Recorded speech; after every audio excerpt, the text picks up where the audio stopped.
Informácie o slovenských atrakciách už aj v ruštine. Nový turistický bedeker vznikol špeciálne pre Ukrajinu, Rusko a Bielorusko. Publikáciu vytvorili ukrajinskí novinári a našu krajinu v ňom predstavujú naozaj podrobne.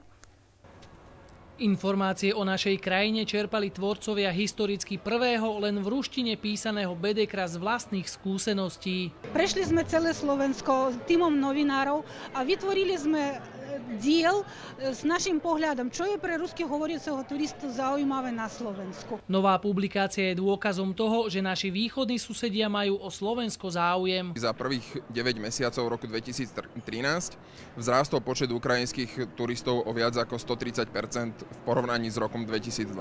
Na vytvorenie podobného turistického sprievodcu treba veľa času a preto sa Ukrajinci s jeho vydaním neponáhľali. Začali sme v roku 2012, postupne sme zbierali materiál, vlastne spadáme, už práca už sa končí. Tohto mesiaca máme uzavierku ku turistickej výstave v Kyjeve, koncom marca už by to malo byť hotové.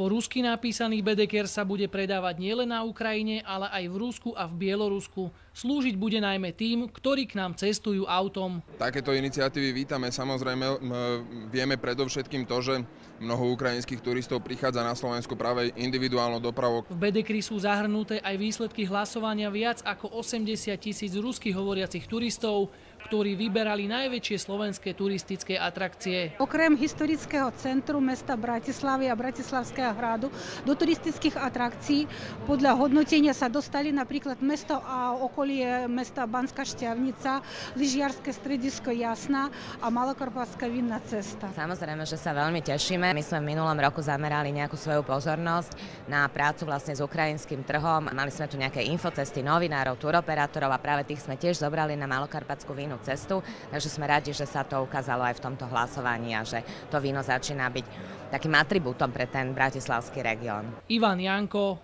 RTVS.